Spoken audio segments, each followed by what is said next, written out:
Nesse vídeo eu vou explicar para você tudo que é o modo de exploração do Pathfinder e como que você pode aplicar as mesmas ideias no D&D quinta edição. Vambora! Seja bem-vindo ao Condado, se ajeite na sua toca, porque hoje nós vamos falar sobre o modo de exploração do Pathfinder segunda edição, que é um outro sistema como se fosse o Dungeons and Dragons, mas nós também vamos pegar essas regras e tentar adaptar para aqueles que não querem largar o Dungeons and Dragons de jeito nenhum, tá? Então fica aí também para você poder conferir. Lembrando que a gente tem vídeo agora, pelo menos no próximo mês, várias vezes por semana. Hoje nós vamos focar aqui no Pathfinder, beleza? Então o que é o modo de exploração que nós vamos falar hoje? O Pathfinder ele é dividido em três tipos de modos, ou três formas em que o tempo é contado. Existe um modo de encontro, em que o tempo é contado de 6 em 6 segundos, em que você vai fazer cada ação bem milimetrada aí para onde você vai andar, você tem 3 ações para fazer, você tem magia para jogar, você tem ataques para fazer e assim por diante. É um modo de combate. Você tem o modo de downtime, ou o modo em que você... Deixa eu ver como é que foi traduzido aqui, ó. O modo de recesso foi traduzido como modo de recesso,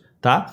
E você tem o modo de exploração. O modo de exploração é o meio termo entre o encontro e o recesso. Tá? O modo de exploração, enquanto no encontro o principal tema de um encontro é a tensão, é o medo, você conseguir acertar ou não, você derrotar seus inimigos, no recesso o principal tema é o progresso que está sendo feito, é você aprender novas habilidades, é você fazer novos itens, é você ganhar dinheiro. No modo de encontro, o principal é a descoberta. Então o que eu estou descobrindo? Como é que isso aqui geralmente acontece no D&D quinta edição? No modo de encontro, que lá não tem um modo específico, entre encontros, o mestre vai narrando, por exemplo, você está numa dungeon, o mestre narra uma sala, fala assim, olha, aqui é desse jeito, você encontra uma barricada, tem 2 túneis para a direita e para a esquerda. Aí é a vez dos jogadores, os jogadores vão falar alguma coisa, eu aproximo do túnel e olho se tem pegadas. O mestre, você observa, joga o teste, faz o teste. Aí ele vai lá, joga o teste que foi feito da pegada. Bom, você descobriu que tem pegadas aqui pro lado direito, tem rastro de sangue, tem não sei o que.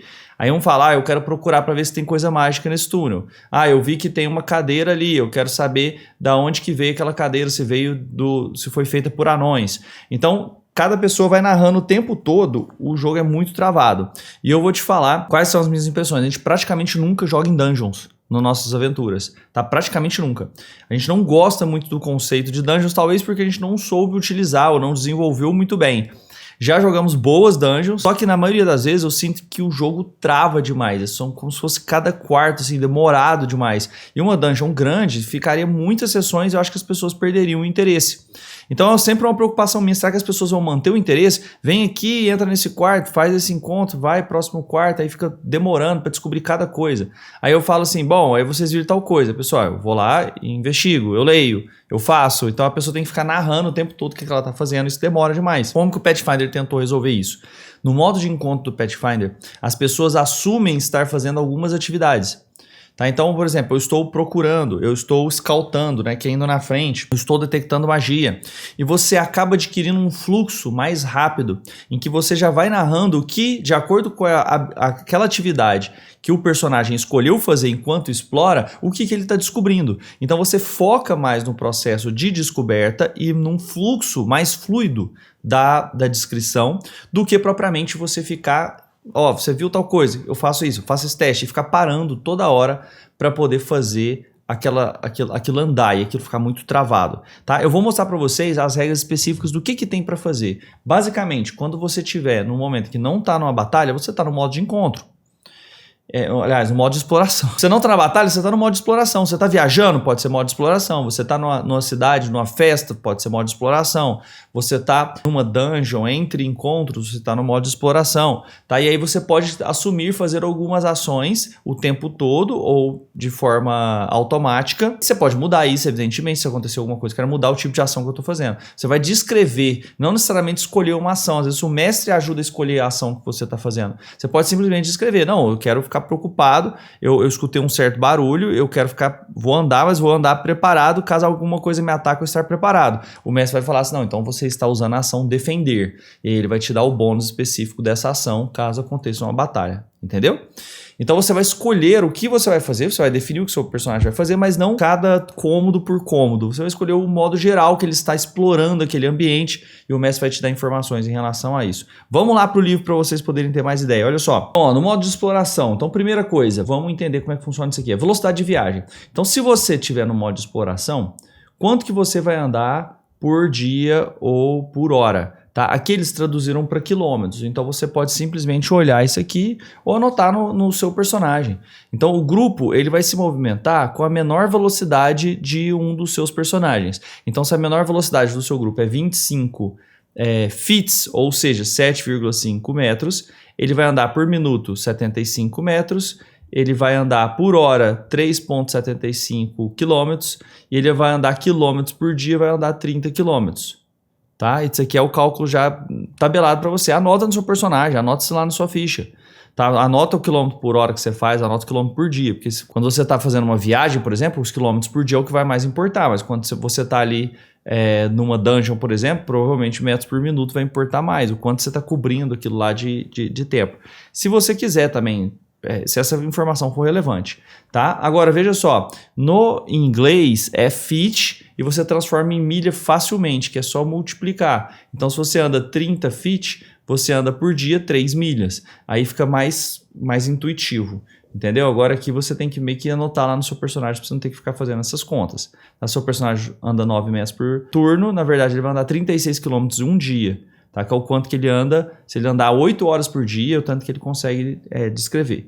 Certo? Então, uma viagem em terreno plano, desobstruído, ou seja, numa estrada, num ritmo que não seja exaustivo. Se for um terreno difícil, vai diminuir pela metade essa velocidade. Tá? Se um terreno difícil maior, vai diminuir para 1/3 e assim por diante.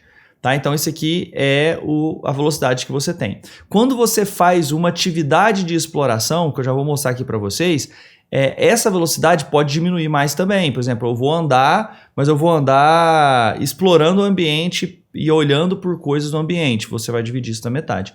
Então você vai ter dois tipos de atividade. Atividade que você gasta um tempo para fazer e você, geralmente esse tempo no modo exploração vai ser 10 minutos. Então, por exemplo, descansar, curar de uma ferida, tudo que você tem que fazer no modo de exploração, geralmente gasta 10 minutos. 10 minutos é como se fosse o turno do modo de exploração. Tá? E você vai ter atividades que você faz quase que indefinidamente. Eu vou andar preparado para um ataque, eu vou andar procurando pistas. Você faz isso quanto tempo você quiser, só que a sua velocidade diminui, vai custar uma velocidade. Tá? Vamos lá para você ver o que é possível fazer. Primeiro, defender. Então, o que é isso? Você vai se mover a metade da velocidade de viagem com seu escudo erguido. Se o combate começar, você já tem o seu escudo erguido antes do turno começar. Ou seja, se o cara for mais rápido que você na iniciativa, a criatura, você já tem um +2 na CA por conta do seu escudo. Então vamos supor que vocês estão num cômodo e durante a narração o mestre fala, você começa a escutar barulho de ratos extremamente alto que parece vir daquele riacho. E você declara, à medida que a gente avança eu já quero estar preparado. Você não precisa falar, eu estou usando defender. O mestre vai interpretar isso da melhor forma possível. Não, então você já está com o escudo erguido. Começou a batalha, mesmo que o rato ganhou a iniciativa, o escudo dele já está erguido, ele tem +2 na CA. Certo? Detectar magia. Então você conjura detectar magia, você vai conjurando detectar magia em intervalos regulares, que é uma cantrip. Tá? Você vai se mover metade da velocidade de viagem, ou mais devagar se for preciso, e você percebe todas as auras que você passa, qualquer aura mágica, mas precisa estar viajando a 45 metros por minuto ou menos para detectar auras mágicas antes do grupo adentrar nelas. Tá? Então se você estiver viajando 90 metros por minuto ou até 90 metros por minuto, você consegue detectar as auras. Mas 45 metros por minuto, você consegue detectar as auras antes que o seu grupo entre nelas. Então, um mago do seu grupo, alguém que tenha detectar magia, pode detectar magia o tempo todo, numa dungeon. Ao invés de você chegar a ter que falar, detectei magia. Aí, não, aqui não tem nada, foi no Cosmos, fiz o ritual, detectei magia, esperou 10 minutos. Não, você já fala, estou detectando magia, daqui para frente. E aí você vai andando mais devagar, só que tudo que tiver de aura mágica você vai detectar. É mais fluido, é mais rápido, você foca mais na descrição do que na ação ali segundo a segundo, entendeu? Outro tipo de ação possível, evitar ser percebido. Como é que funciona isso aqui? Você faz um teste de furtividade para evitar ser percebido enquanto se move a metade da sua velocidade de viagem. Existe talento, por exemplo, Ladino tem esse talento, que você vai depois conseguir avançar na velocidade normal quando está tentando andar desapercebido, tá? Se tiver o talento esgueirar, rapidamente, nossa, acabei de falar isso. Você pode se mover a sua velocidade total em vez de reduzi-la pela metade, mas continua sem poder usar outra atividade de exploração enquanto fizer. Você só pode escolher uma atividade de exploração por vez. Não dá para você andar desapercebido enquanto procura coisas, detecta magia e ergue seu escudo. Tá? Alguma coisa você está concentrando mais sua atenção, e aí você tem que escolher que coisa que é essa. Se possuir o talento esgueirador lendário, você pode mover a velocidade total e usar uma segunda atividade de exploração. Se estiver evitando ser percebido no início de um encontro, você normalmente rola um teste de furtividade ao invés de percepção para determinar sua iniciativa e para estabelecer se os inimigos o percebem, baseados em sua CD de percepção como normal para esgueirar, independentemente do resultado em seus testes de iniciativa. Então, basicamente, o que você ganha? Quando você usa a habilidade de evitar ser percebido, quando começar uma batalha, você vai usar furtividade e não percepção como sua iniciativa. Investigar. Você busca por informações sobre os arredores enquanto se move a metade da sua velocidade de viagem. Você usa recordar conhecimento como um teste secreto para descobrir pistas entre tudo que você vê e encontra durante a sua jornada. Você pode utilizar qualquer perícia que tenha ação recordar conhecimento enquanto investigar, mas é o mestre do jogo que determina se a perícia é relevante para as pistas encontradas. Então, como é que funciona isso aqui? Você fala assim, não, à medida que eu vou avançando, eu vou vendo se tem alguma coisa, você está na cidadela anã, debaixo da terra, né? Aí o anão fala assim, não, eu vou andar e tudo que eu entender que tem a ver com a minha história, com o meu passado, com o povo anão, eu quero tentar lembrar se aquilo é relevante para o artefato que a gente está buscando. Então você está usando, na verdade, a ação investigar. Aí o que vai acontecer? Ao invés de parar numa coisa, aí você fala, eu investigo, aí você vai lá, joga o teste, o mestre já vai falar. Você entra num lugar, o mestre já joga o teste para você, já te fala o que você entendeu, fala o que todo mundo viu e fala, você entendeu que essa cadeira tem esse entalhe específico da sua família e que quem fazia isso era o mestre, não sei o que das quantas, que ele que construiu o artefato. Você já dá informação para a pessoa, então a coisa é mais fluida. Patrulhar seria o scout em inglês. Você patrulha diante do grupo e procura perigos, movendo a metade de sua velocidade de viagem. No início do próximo encontro, toda criatura do seu grupo recebe mais um de bônus de circunstância em teste de iniciativa. Então você dá mais um para todo mundo. Então se não tem nada para fazer, faz o patrulhar porque você já deu mais um na iniciativa para o seu grupo, certo? Procurar, que é diferente de investigar. Investigar você está usando recordar conhecimento. Tudo que você vê, você tenta relacionar com alguma coisa que você conhece. No procurar, você tenta ver coisas escondidas, é diferente. Então você busca meticulosamente por portas escondidas, perigos ocultados e assim por diante. Se move a metade da velocidade para garantir que toda área será conferida, no máximo 90 metros por minuto. Raramente esse quanto por minuto vai ser tão relevante assim. É mais em viagens mais longas, uma exploração muito, muito grande, tá? Quando tem como dar cômodo assim, não vai fazer tanta diferença, né, gente? Ou 45 metros por minuto se quiser garantir que cada lugar for conferido antes mesmo de adentrá-lo. Você sempre pode se mover mais lentamente quanto procurar para cobrir áreas mais minuciosamente.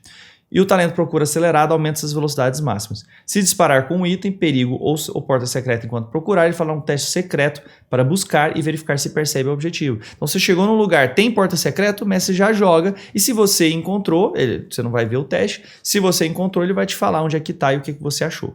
Repetir a magia, então a mesma coisa do detectar magia funcionando o tempo todo. Se tiver alguma magia ou cantrip que você quer fazer o tempo todo durante a viagem, por exemplo, a magia, a cantrip escudo, que já vai te dar, como se você tivesse com o escudo levantado, né, mais 2, você pode fazer nessa cantrip o tempo todo. Lembrando que se você estiver sustentando uma magia, só 10 minutos que você pode fazer isso sem que você comece a ficar cansado. Tá? Então geralmente você pode manter para prevenir a fadiga durante a conjuração repetitiva, provavelmente usará essa atividade somente quando alguma coisa fora do comum a acontecer. Tá? Então, porque senão você pode ficar com fadiga se você ficar conjurando essa magia por mais de 10 minutos repetidamente, ao ficar o dia inteiro conjurando a magia. Você vai ficar muito mais cansado, concentrando em magia, conjurando o tempo todo. Então, para mais de 10 minutos, aí você começaria a ter fadiga. Tá? Seguir o especialista, isso aqui é muito interessante. Logo eu vou falar como é que eu adaptaria tudo isso para o D&D. Tá? Como é que funciona isso aqui? Você está fazendo um teste de perícia e aí você ganha um bônus de acordo com o seu amigo especialista está te ajudando. Então, por exemplo, você vai fazer um teste que dá exemplo do escalar, você está precisando escalar. O aliado ele precisa no mínimo ser especialista, então ele tem que ser tipo um mestre, né, no negócio, ele tem que ser bom. E aí quando você seguir o especialista, ele não pode ser só treinado, ele tem que ser especialista no negócio, ele tem que ser bom no que ele faz. Graças à assistência, se você não for treinado, você vai adicionar o seu nível no seu teste, como se você fosse treinado. Se você for treinado, você vai ter mais 2. Se o cara for mestre, você vai ter mais 3. Se o cara for lendário, você vai ter mais 4. Então vamos supor, como é que funciona isso aqui? tô querendo escalar um lugar, mas eu sou péssimo em escalada. Mas eu tenho meu amigo Ranger que é foda pra caramba na escalada. E ele é especialista. Eu vou usar a habilidade seguir o especialista. Ele vai me ajudar a escalar esse lugar.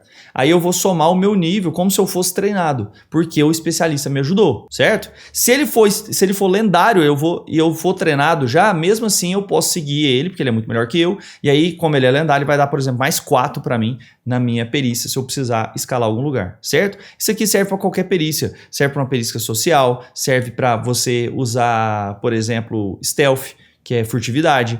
Então o cara que é muito bom, ele pode te auxiliar a fazer isso de uma forma melhor, e aí aquele cara que é muito ruim do grupo acaba sendo ajudado, e o cara se sente valorizado por ter uma perícia boa, tá podendo ajudar o colega. Trotar significa correr, movimentar de uma maneira mais intensa. Tá? O que é isso? Você se move pelo dobro da sua velocidade de viagem, só que você só pode ficar uma quantidade de minutos igual a sua constituição vezes 10. Se tiver em um grupo que está trotando, utilize o menor modificador de construção entre todos os membros para determinar quanto tempo do grupo pode trotar em conjunto. Então, tipo aquela marcha do Aragorn que ele faz contra os orcs, os Uruk-hai, né? Ele tá trotando, ele tá tipo, né? Tem hora que ele aumenta o ritmo, só que o tempo depende da constituição. Os caras têm uma constituição boa lá, eles ficam muito tempo conseguindo fazer isso.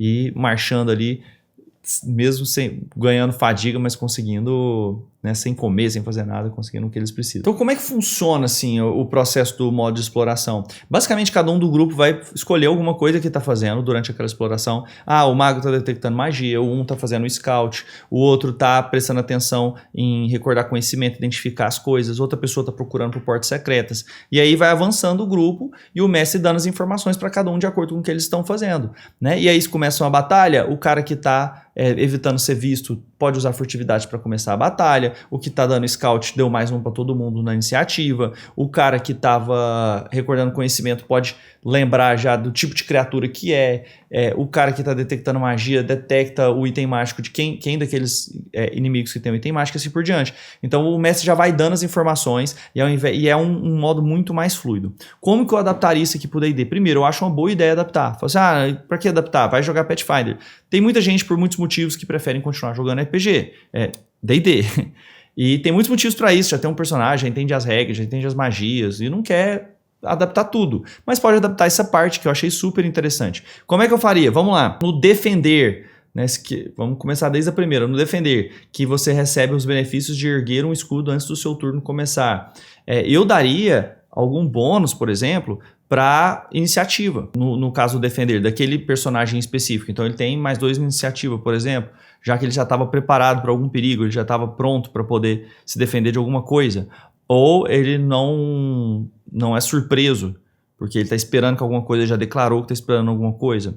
Então é uma forma de adaptar. Detectar magia, eu deixar detectando o tempo todo. Exatamente como funciona aqui. A pessoa vai passando e você vai detectando as auras e pronto. Tem como fazer como ritual. A pessoa vai fazendo o ritual a cada 10 minutos e vai andando e dá uma flexibilizada nisso aí. Pra mim, não quebra o jogo totalmente não. Tá numa boa.